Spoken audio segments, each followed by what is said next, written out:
Նախ իմ մոտ այն տպավորությունն է, որ Քոչարյանի պիտի մեկնաբանեն հնեաբանները, ինքը այնքան հին է, այս պրոցեսի համար, ինքը այնքան ժամկետանց է, էլի, 2021 թվականին ինքը օգնեց իշխանություններին, որպեսզի իրան որպես հրեշ ներկայացնեն եւ դրանով իրան կընտրվեն, ժողովուրդը գնար Նիկոլ Փաշինյանի ցայն տա։ Հիմա այլևս ինքը մոդա չի։ Հիմա ինքը որպես ակտիվ պրոցեսների մեջ համախմբման ինչ-որ բաներ են խոսում, հայտարարություններ են անում, այսպես նայենք, համախմբումը շատ լավ է հնչում, բայց ինչի շուրջ։ Այսինքն Փաշինյանին հեռացնելու շուրջ, որ Փաշինյանի գնալուց հետո Քոչարյանը գա, կա մի հստակ նորմ, որը սահմանադրորեն ամրագրված է, համարենք դա մեզ համար ուղեցույց, դա որն է, Սահմանադրության 110-ին հոդվածը, երբ որ ասում է անհամաձայնություն ես հայտնում վարչապետին, պետք է ներկայացնես քո թեկնածուն։ Եթե քո թեկնածուն բավարար ձայն չի ստանում, նշանակում է վարչապետը մնում է իր տեղը եւ համարվում է, որ ինքը ստացավ վստահության քվե։ Այսինքն դա ինչ է նշանակում։ Այդ նույնը պրոյեկտենք ընդհանրապես հասարակական հարաբերություն եւ քաղաքական դաշտում։ Եթե դու առաջարկում ես մերժել մեկին, դու պետք է առաջարկես ինչը ինչով ենք փոխարինում, որ գաղափարով, կամ ումով ենք փոխարինում։ Եթե դու ուզում ես փոխարինես քեզանով, համախմբում լինել չի կարող։ Ոչ թե նրա համար, որ Նիկոլ Փաշինյանին են պաշտպանում, այլ ուղղակի չեն կարող պաշտպանել, որ դու գաս կամ քո որևէ համակիր կա, որովհետև դա նաև մեզ համար աշխարհաքաղաքական ընտրության խնդիր է, որովհետև եթե մարդիկ մեզ նկարագրում են, մենք կգանք էս կանենք, սոցիալական էս կանենք, մյուսը էս կանենք եւ այլ, ասում ենք Ժորժ ջան, մի հատ դրեք մի կողմ, հա, այդ հեքիաթները պահեք, ցածր դասարանի աշակերտներին կպատմեք, թե դուք ինչեր եք ան, առավելից տեսել ենք, թե դուք ինչ եք արել, մի բարդ չի հասկանալը։ Խնդիրը ստեղ ուրիշ է։ Մենք ասում ենք հարգելիս, Հայաստանը ունի ընտրության հնարավորություն, ինքնիշխան պետությունը։ Սա մի հատ ընտանիք է Եվրամիություն, որը նաև հիմա անվտանգային խնդիր է լուծում։ Այսինքն մի հարվածով լուծում է երկու խնդիր։ Ես սա Ռուսաստան, ԵԱՏՄ, ՀԱՊԿ եւ այլ։ Ստեղ Ամերիկա, Եվրամիություն, ՆԱՏՕ, ստեղ Ռուսաստան, ՀԱՊԿ, ԵԱՏՄ։ Հիմա մենք ընտրություն ենք կատարելու։ Մեզ ասում են մենք կարող ենք բարելավել սա, ասեմ հարգելիներս, բերեք մի բան հասկանանք։ Եթե դու նստես ավտոբուս, այդ ավտոբուսը ճունինգ անես, դու էլ հայկական շուստրիությամբ, ճարպկությամբ գնաս վարորդի կողքը կանգնես, միևնույնն է դու երթևեկելու ես ավտոբուսի արագությամբ։ Ինչ էլ բարեփոխես, կոսմետիկ բարեփոխում է։ Եթե դու նստել ես ինքնաթիռ, նույնիսկ ամենավերջի տեղն ես նստել, այդքան էլ հարմար չի քու տեղը, բայց դու թռնում ես ինքնաթիռով։ Այսինքն Եվրամիության համակարգը, սկսած արժե համակարգից մինչև տնտեսական ցուցանիշները, մոտավորապես ինքնաթիռի եւ ավտոբուսի տարբերություն է։ Եթե նույնիսկ դու ապացուցեցիր, որ Նիկոլ Փաշինյանը վատն է, դրանից դու լավը չես դառնա, որովհետև քո ծրագիրը մեզ տանում է նորից ավելի սերտ համագործակցություն Ռուսաստանի հետ եւ միայն հիվանդ մարդը կարա ագրեսոր Ռուսաստանի ղեկավարին պատվիրակի Հայաստանի ճակատագիրը։ Չի կարող նորմալ մարդը, որը ասում է ուկրաինացին իմ եղբայրն է, իմ արյունակիցն է, հանկարծակի ես բերել նրան, որ հարցակվես մի քանի օրում գրավես, չի ստացվել դա, միլիոնից ավել զոհ ես տվել, համարում ես միլիոնից ավել էլ իրանք են տվել, չնայած ավելի քիչ է, բայց եթե դու դա այտենց ես ավելի վատ քո համար, ինչի համար ես դա անում, մենք ում հետ ենք ուզում լինենք, մի մարդ, որ տանում է իր ժողովրդին կոտորի, մի մարդ, որ տանում է իր երկիրը հանձնում է Չինաստանի, մի մարդ, որ աշխատուժի պակասի համար հնդիկների հետ գնացել պայմանավորվել է Նարենդրա Մոդիի հետ, ասել է հնդիկ բերեք, ինքը հնդիկ է ներմուծել, ուղղակի դուռը բացել են, ասել են եկեք, ասում եմ Ժողովուրդ ջան, ով որ ուզում է իմանա այդ հնդիկները որտեղից են եկել, ես ընդհանրապես ազգի նկատմամբ net չունեմ, էլի ես կամահարական վերաբերմունք, շատ տաղանդավոր, շատ ինտելեկտուալ հնդիկներ կան, շատ բարձր պրոֆեսիոնալ, որոնք արևմուտքում իրար ձեռից խլում են։ Ես խոսում եմ նրանց մասին, ովքեր կյանքում սանհանգույց չեն տեսել, ովքեր փողոցում որտեղ ուտում են նրա կողքնել իրենց կարիքներն են հոգում, ով չգիտի ինչա բանը լողանալը, աղքատ շերտը մի այսինքն դու խայտարակություն աղքատ էլ կա է, նրանց նրանք այդ ապրելակերպով հիմա Մոսկվայում են ապրում, այդ եք ուզում, դուք հիմա Հայաստանին դա եք կամենում, հիմա եթե որևէ մեկը ինձ ասում է, որ Նիկոլ Փաշինյանից պրծնենք, հավ պրծար, ուր է ստանում Հայաստանը, այդ իմանանք այնքան են տենց հայտարարություններ անում, բերեք բոլորով միավորվենք, ինչի շուրջ, այսինքն ոնց կարելի է այդ աշճանի անգրագետը լինել, եթե դու միավորվում ես, ներկայացնում ես նախընտրական ծրագիր, այդ նախընտրական ծրագիրը, որ հաղթես, գալու ես կատարես, հիմա ես միանում եմ մեկի հետ, որտեղ գրած է, մենք պետք է հապկն վերականգնենք մեր դիրքերը, մենք պետք է ավելի սերտ համագործակցենք Ռուսաստանի հետ, եւ այլ, ԵԱՏՄ եւ այլ։ Դուք ոնց եք պատկերացնում, այդ ծրագրի տակ ես որ մտնում եմ, որ ինչ անեմ։ 20 տարի խոսել եմ լրիվ ուրիշ բանի մասին։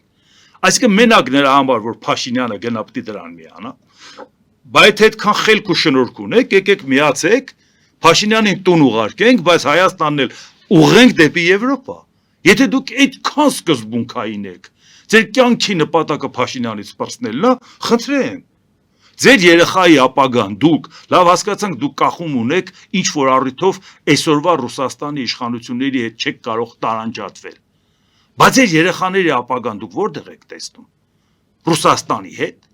Դուք չեք տեսնում, որ այնտեղ որտեղ դրոնը չի խփել Ուկրաինայի։ Իրանք հիմա ձմեռվա կեսին ոչ ջեռուցում ունեն, ոչ հոսանք ունեն, ոչ ջուր ունեն։ Այդ երկրի մասին ենք մենք խոսում։ Դրա համար երբ որ իրանք դետալներ են բերում, որ այ գիտեք մենք կգանք սա կանենք։ Ժողովուրդ ջան, ի սկզբանե արդեն պարզ է դուք որտեղ եք Հայաստանը տեսնում։ Մենք իրար հետ չենք կարող ընդհանուր ճանապարհ ունենանք։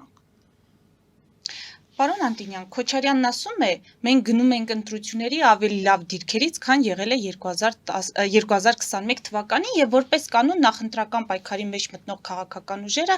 սովորաբար իրենց հնարավորությունները բարձր են գնահատում։ Գուցե սա ընդամենը այդ քարոզչական շղարշն է, որ իրենք այո ունեն հնարավորություն, այո կարող են մտնել պայքարի մեջ եւ ինչու՞ չէ հաղթել։ Իրանք իհարկե ունեն մեծ ֆինանսական ռեսուրս,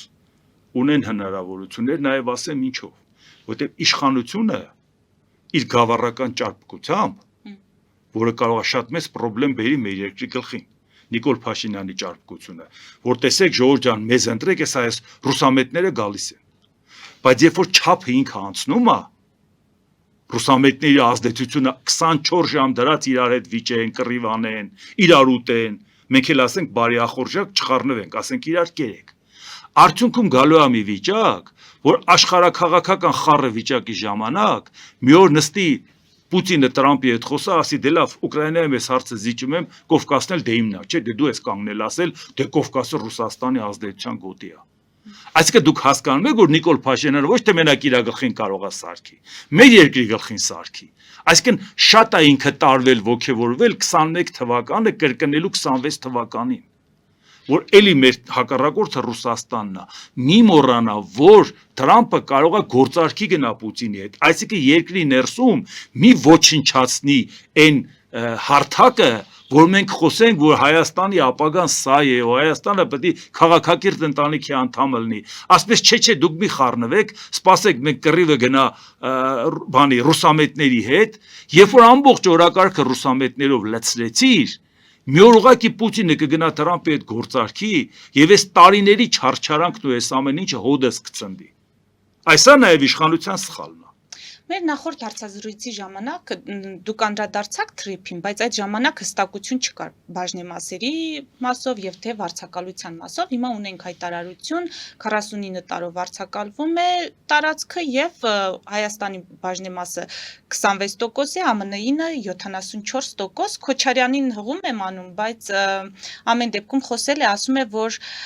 սա դառնալու է Հայաստանի համար ամենամեծ անվտանգային սպառնալիքը, որովհետև թրիփը հայ-ամերիկյան պրոյեկտ է Ադրբեջանի եւ Թուրքիայի համար, Հայաստանը կողմ չէ, կիսակողմ է, ԱՄՆ-ն էլ այս ծրագրում զրո տնտեսական շահ ունի։ Հիմա եւ Քոչարյանի ասացները եւ ձեր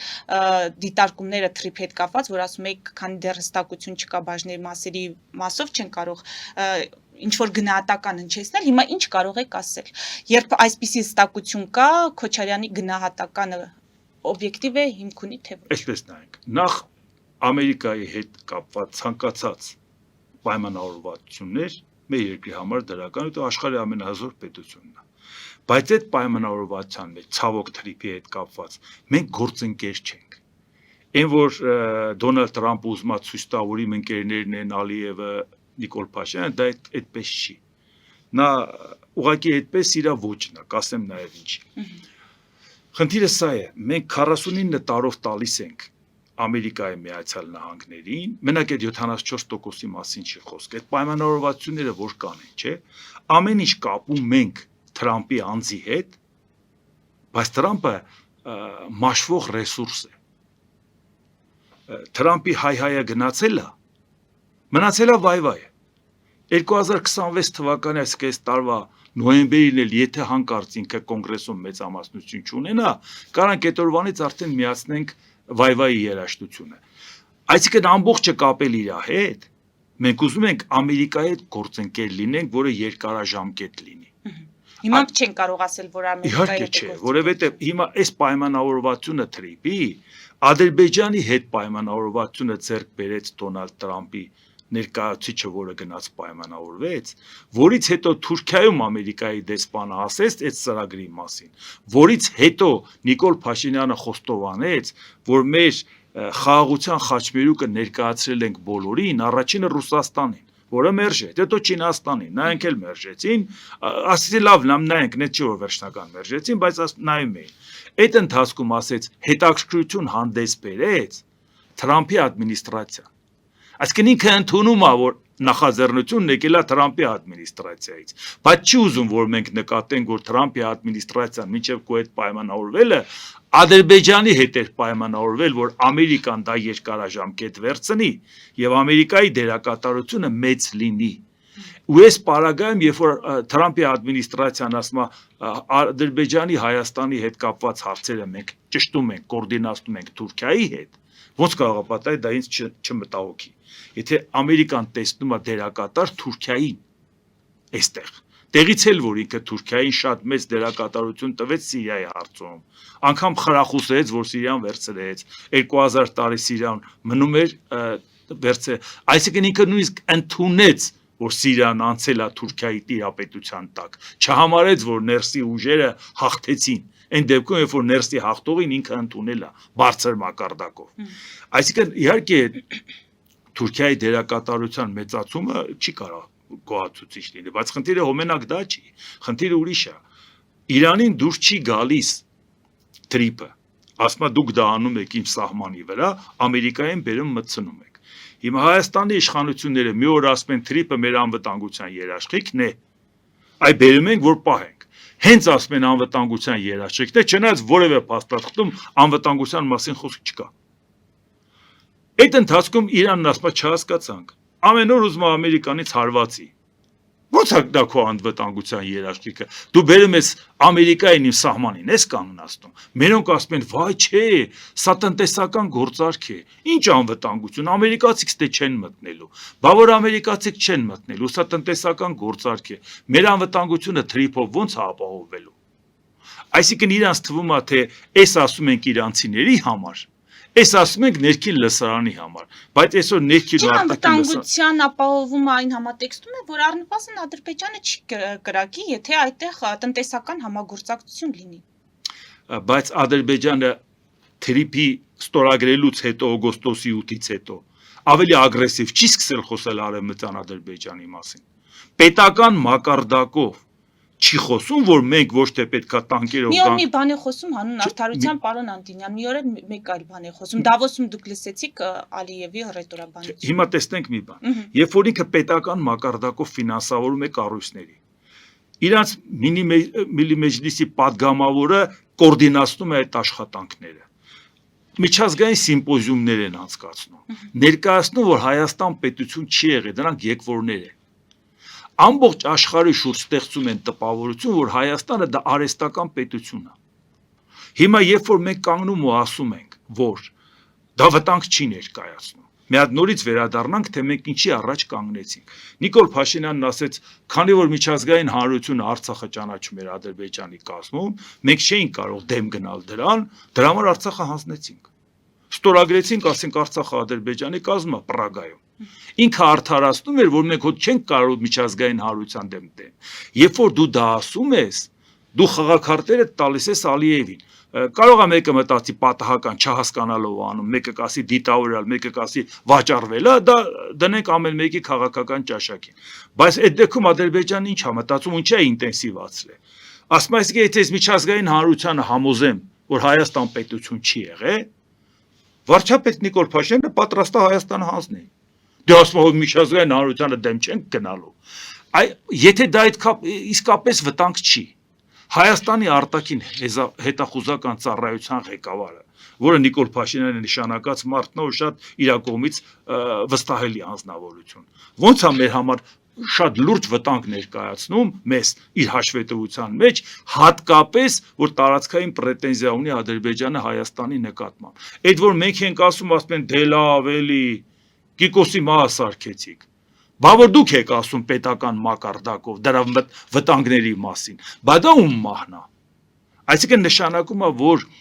երբ որ Ադրբեջանն ասում է պետք չի տանկերով մտնենք, կմտնենք ավտոմեքենաներով, այսինքն կստեղծենք այնպիսի մթնոլորտ, որի պարագայում մենք շատ հանգիստ կարող ենք գալ մեր տարածքներին տեղ կանգնել։ Այդքան իրանք բրոշուրներ, այդքան չգիտես ինչեր տարածում են այդ ամեն ինչի հետ կապված։ Մենք համարում ենք, որ ընդհանրապես ասենք, որ գեղեցիկ չի, որ դուք այդ մասին խոսում եք, դա բավարար է։ Իհարկե դրա մեջ վտանգ կա։ Այդ դրա համար այն ինչ որ ինքը մտածում է, որ քանի դա գտնվի Ամերիկայի ազդեցության տակ, հիմա դուք մի բան էլ նայեք, Ամերիկայի նախկին ադմինիստրացիան շահագրգռված չուներ Թրիպի մասով։ Բացի որ անունը Թրիպ չէր լինի, որովհետև Տրամպի անունը չէր լինի, եթե Տրամպը չէր նախագահ։ Դա դնենք մի կողմ։ Իրանք հետաքրքրություն չունեին։ Ինչ երաշխիք որ հաջորդ եկողը մեր պատկերացրած հետաքրքրությունը ունի։ Դե պետք է աշխատել, պարոն Անդրեաս։ Էլի աշխատես, բայց ինքը պետք է որոշի, որոշողն ինքն է։ Նա կարող է 49 տարով վերցնի, բայց այն նպատակին, որ պետք է ծառայեր Հայաստան ներդրումներ գար եւ այլ, դա տեղի չունենա, որովհետեւ հիմա Իրանը ինչ է ասում։ Մենք մեր սխալ թրջկոտելու պատճառով բոլորին հասելու վատ սովորությունը, թե դա քաղաքականություն չի, ոչ էլ բալանսավորված քաղաքականություն է։ Դա այլ բոլորին հասողները լրիվ այլ կատեգորիայի են, այլ տեղեր են կանգնում։ Ի վերջո հայ ասել Իրանին, Իրանը խնդիրների մեջ ասում ես մենք ինչ որ պայմանավորվել ենք Նիկոլ Փաշինյանի եւ Մասուդ Փեզեշքյանի հետ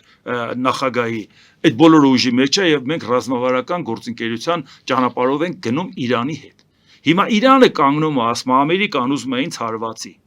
Կողմնորոշվեք տարածաշրջանի երկրներ, ում հետ եք։ Նա չի թողում է, որ մենք ակտիվ չեզոք մնանք։ Չի թողում ընդհանրապես չեզոք մնանք։ Քանի որ մենք իրան հավատարմության երթում ենք տվել անիմաստ տեղը։ Նա մեզ պարտադրում է կողմնորոշվի, դու հիմա ինձ հետ ես թե Ամերիկայի։ Իսկ մենք ասում ենք Ամերիկային կբերենք, Իրանի հետ կպայմանավորվենք, Իրանի շահերից է բխում, որ Ամերիկային բերենք։ Մեկ էլ Ամերիկան աշխարհի բոլոր տեղերը ցանկանում է սահմանափակել Չինաստանի շարժը, դա լինի Պանամայի ջրանց, դա լինի Գրենլանդիայի կողմերը, դա լինի Եվրոպայի, ամեն ինչ, բայց Թրամփը Նիկոլ Փաշինյանի ճկուն դիվանագիտության պատճառով որոշել է չինական ապրանքը Հայաստանով տանի Եվրոպա։ Դուք լուրջ համարում եք, որ դա մտնում է Թրամփի առաքելության մեջ։